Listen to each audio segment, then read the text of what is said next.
Okay, good morning, everyone. I do have a lot of war stories, but today I'm going to focus on this particular chapter.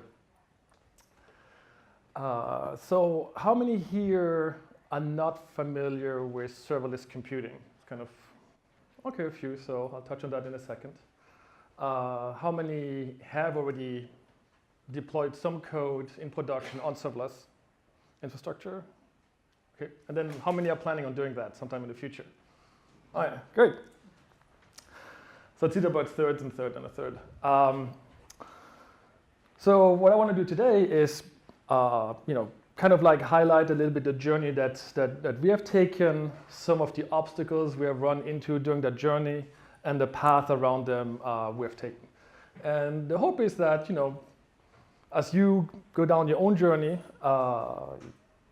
maybe you will see some of these obstacles coming at you and you can take corrective actions earlier. And then for those who have already done it, I would love to hear from you afterwards. And why did we do it this way? We could have just done it that way, kind of thing, right? There's always multiple paths to a successful outcome. So my background, as Michael said, I'm one of the founders of MindTouch. We're a software company. We're located in downtown San Diego. We do a content management system for support agents, specifically around knowledge capture and providing a faster self-service resolution for both end users and support agents. We're, since 2010, entirely hosted on AWS. Before that, we were an open source software. So we've done that transition. I'm also one of the organizers of a hackathon called Lambda Sharp that we do monthly every third Wednesday. Where we explore serverless architecture, and then also the author of a tool called Lambda Sharp Tool, which is a rapid application development tool, which is also open source. So why do we care about, that's interesting, looks like the title is missing. Okay, now it's back. Software. So why do we love serverless? Or why do I love serverless? Clearly I do, since I'm an organizer and an author around it. It's incredibly cost effective. So the best way to remember what serverless computing is, it's a pay-as-you-go, event-driven cloud computing architecture. So you just load some code up, you say you want that code to run when something occurs, it does it for you, and off it goes. It's really, really cost effective because of that, because of how quickly, how short amount of time it requires to potentially do your operation, and the billing is very, very favorable. It also takes a lot of complexity out of the equation very early on in deploying these solutions. Automatically, it will scale up for you as load on your system increases. It's also resilient to availability zone failures because it is put into multiple availability zones for you. So you get effectively an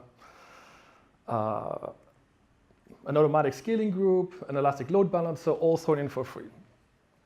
And because it's a reactive programming model, it's also extremely intuitive. I mean, when we look at kind of like the evolution of programming on desktops, and of course mobile devices, event-driven programming has been really one of the easiest models to pick up, at least in my experience. So it brings that now into the cloud world.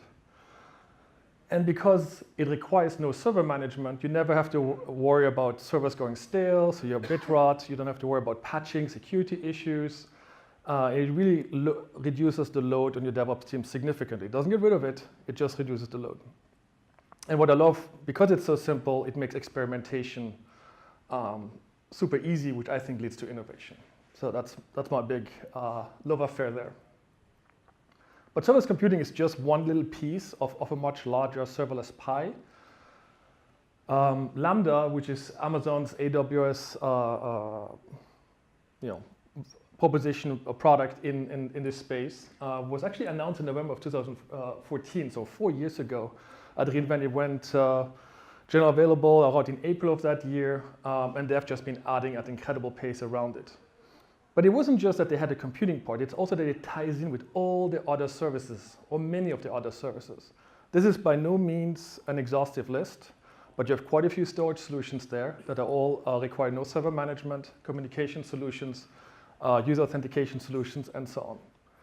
And no doubt, by the next AWS conference, which is end of November, this list is just going to get even bigger. In particular, I hope they're going to have Elasticsearch serverless. That would be really awesome. So you can build some really compelling applications already with this. But the key tech here is Lambda. Lambda is where compute happens. And using Lambda has proven to be an interesting experience. So there's a whole bunch of new rules you have to go by.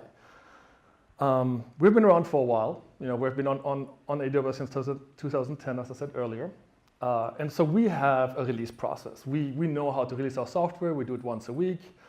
We launch a set of new servers so that we don't have to worry about bit rot. And then we ship kind of like traffic over progressively. We can see how these things go. Lambda has its own way of doing it. They have a lot of nice machinery around it, but ultimately, you have to come up with a new set of rules of how to deploy your functions. And the more you have, because they're such small pieces of code, because they're such small pieces of code, obviously you're going to have more of them, just because functionality is going to be spread across many of them. So you have to figure out a way how to update them all and roll them back when there's a problem and things like that. They provide you the tools, but you have to learn them. Also, we were, or we still are, so we use this tool called Rollbar, which is an error aggregator. It's a little bit like New Relic. Just, you had the benefit that it actually was running on Mono, as opposed to New Relic, which wasn't, and we do .NET on Linux. Anyway, we used to be the enfant terrible of the Microsoft world. Now, of course, we're actually mainstream, which is really unfortunate. We still do .NET on AWS, so it's a little bit. But Rollbar is the error aggregator, and your functions no longer run inside an environment that you provide for them. They run in their own environment that Amazon provides. So you have to kind of learn how to use CloudWatch logs instead. It's just what they are built on top of. Similarly for alerts, we use Datadog, fantastic product, super happy with it. But again, you need to now see how AWS's solution for your Lambda functions, which is CloudWatch alerts, can be leveraged to achieve the same thing. Like a function is taking too long, hasn't been called in a while, things like that. However, where it gets really interesting is VPC. For me, that's the 11th new circle of hell. If anybody has done AWS VPC work, I would love to talk to you afterward, get your contact information, because this is probably one of those problems where you just keep hitting my head on the wall, trying to make it easy for people. Understanding this has just been really, well, understanding is okay, but providing patterns around it has been really challenging. The other one is IAM permission. So you don't want just to give every function access to everything. Well, if you want to make your life easy, that might be a great idea, but that's really not how you should be doing it. The problem is your functions don't just need access to resources. These resources need access to your functions to invoke them. So when your event source happens to also be the thing that you need to talk to, especially if it's an S3 bucket, which is a very old tech, things get a little complicated because they need to refer to each other, and that's just complicated. But learning new rules is usually not so bad. It's when there are no rules that life gets really interesting. So Duncan actually mentioned this a little bit earlier in his keynote. So they used a lot of different programming languages. We're a little bit more strict. We just have a couple of approved ones. And the problem becomes, though, the patterns. So as these things get deployed, every single team is taking down these things in a different way. And if you don't provide patterns for how it should work, then your DevOps team is left scratching when something doesn't work right, what it could mean. So everybody has a different implementation of how they handle failures and how they report it, and if they send it where they send it to. Your system complexity explodes. Remember, you have a lot of little tiny pieces of code floating around, so it's not great. There's a lot of anti-patterns to be found, and you don't always know that it's an anti-pattern before you're already relying on it. One of them is don't ever have functions call other functions in a synchronous kind of manner. You always want something in between, an asynchronous. But again, it seems at first it makes a lot of sense, but it just massively increases system failure rates. Also because functions can access anything else that's running on your cloud account. If you don't have rules of engagement for who should go where and do what, you have all these interdependencies that are absolutely not obvious. You can try to manage some of that complexity if you solve the earlier problem around the IAM permissions, where you say this function can access this, but not that. But unless you've done that investment, the risk is developer just says, oh, I need to talk to this database or data store, and they just go at it, which is, again, not great, because then if you need to do some maintenance on it, you don't know actually who's relying on it. And then lastly, but not least, configuration management has been really tedious. So we've gone through a few iterations. We're still going through some. But the one thing I want to leave you with, do not use AWS System Manager Parameter Store. It looks on the surface exactly what you want. It has a nice little UI. You can have values, add values to, key value kind of store. And then both your EC2 instances, containers, and Lambda function can read from it. Sounds great, except it is so heavily throttled.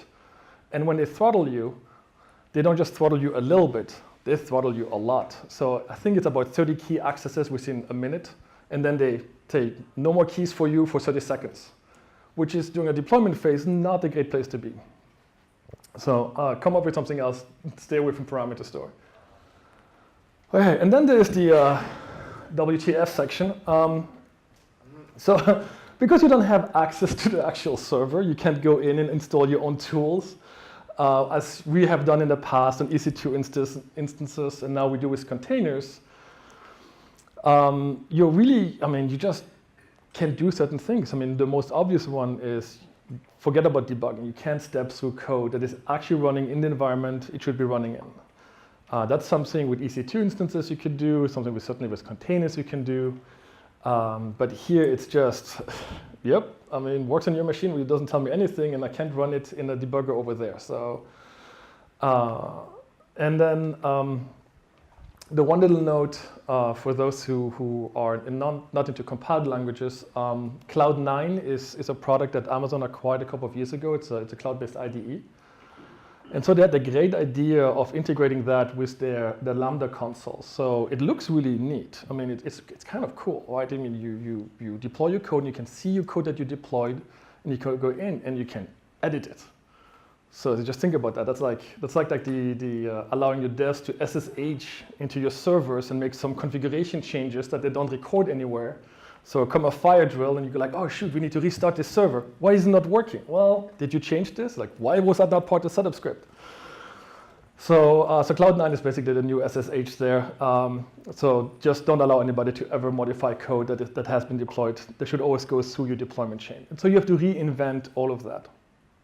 And that's kind of where I've been spending a lot of time. We've been working on this on and off for a little while, but really massively this year with .NET Core 2.0 support on AWS. And what we've been wanting is, okay, can we please have a deployment model that all the teams can follow, that is kind of, I can join your team and I can kind of understand how your code is organized. If another team deploys code, I just have some familiarity because it's consistent. Similarly around failures, how do we intercept failures, and not just in-code failures. Those are the easy ones. If you can catch an error, you can report it. How do you report errors that you have nothing to do with in terms of, well, I mean, ultimately you're at fault, but that are outside your control? For example, AWS will kill your application instantaneously if you exceed the memory that you requested for it. Similarly, if you go beyond its timing limitation, again, it just gets killed. They will issue a statement in the logs, but that's it. There's no chance for you to have some kind of exception handler and send it off. So you have to have consistent log processing for all your deployed functions.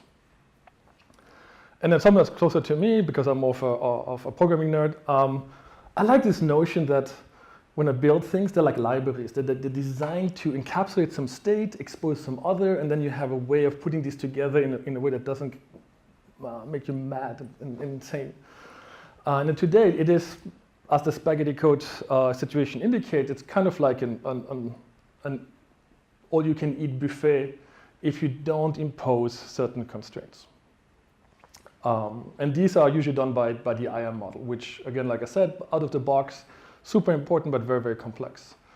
And then there's a whole bunch of other things we love, from libraries that we use, which are not provided by AWS.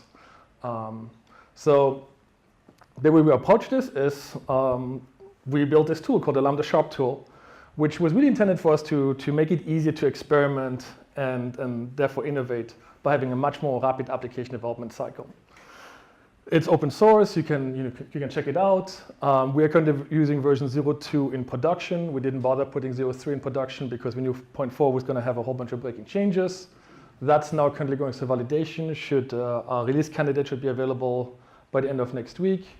As the name indicates, with Lambda Sharp, it started off as a .NET tool, but in the meantime, it has also added support for JavaScript. And so what it does is just provide you a way to reason about your serverless compute infrastructure in a consistent manner across teams. And it does that by introducing this kind of a notion of a module, which under the covers is just AWS CloudFormation. CloudFormation is a declarative language that will create resources for you, permission them, and so on. It allows you to do rollbacks, to delete everything that got created. It's a fantastic thing, except we should have called it Cloud Assembly. It's insanely complex. It's very, very basic, can do a lot of things, but it's really, really tedious to use.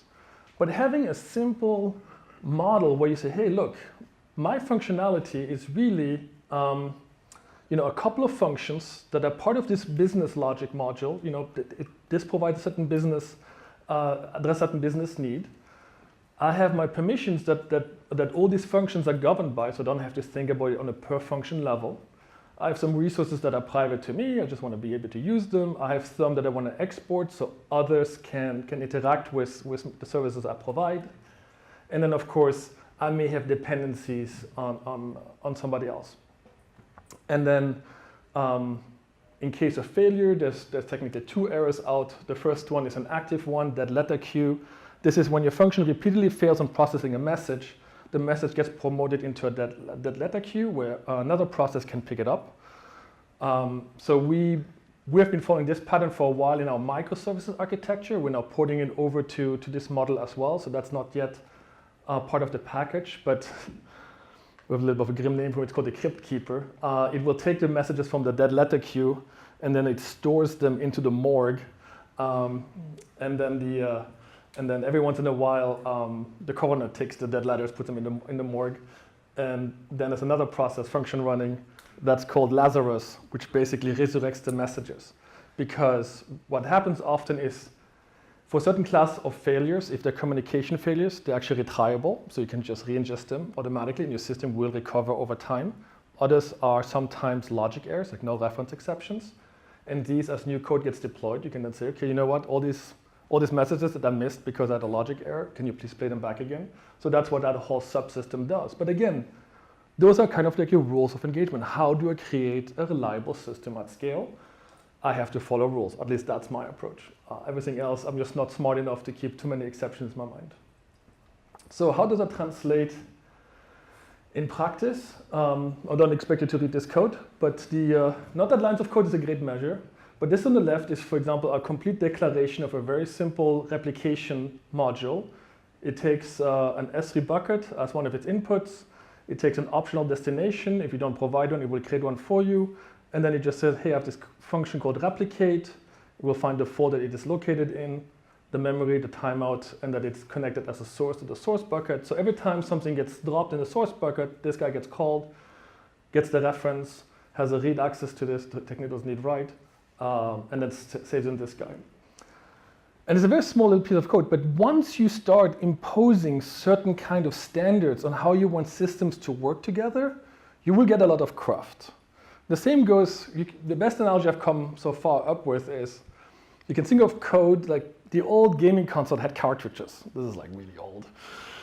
Also these days it's kind of new again. But your code was super simple because you just slap that thing in, you turn on the machine, that's what it boots in. There's no OS operating system layer.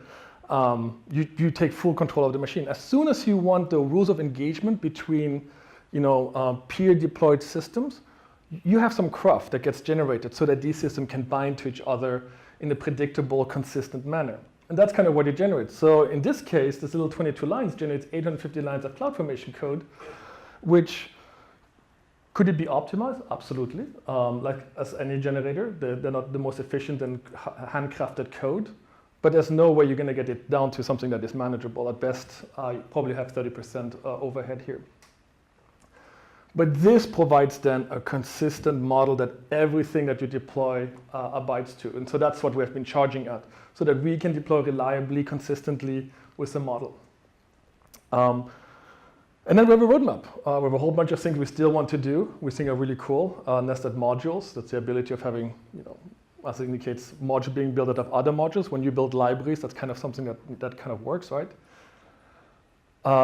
Currently, when you share resources, you can say that somebody else can't do certain operation. I think that's a limitation that needs to be addressed because we're big believers in sharing of resources instead of going to intermediary code for reliability reasons. And then after that, I think it gets really cool. And that's the notion of kind of like a NuGet NPM style packaging system where you can share your modules and others can just install them without ever having to compile anything locally or download anything locally. It just goes from cloud to cloud. So now you have an ecosystem of systems working together, which is more than we need. But where we do need it is we don't want to have to test a certain kind of code and then we deploy it, and in order to deploy it, we have to recompile it. We just want to be able to say, okay, you know what, that one is approved, move it over. And then VPC. One of these days, if you have mastered VPC, please, please, please talk to me. You can reach me at Bjorg. There's also another one, Lambda Sharp, where I just am more selective in what I share, specifically around this kind of model for serverless computing, or taking advantage of serverless computing and keeping your sanity. As indicated, we have a monthly meetup where we just build solutions on problems. The most recent one was actually a week ago, and it was ingesting NOAA data using Kinesis to identify what's the best time to go paragliding.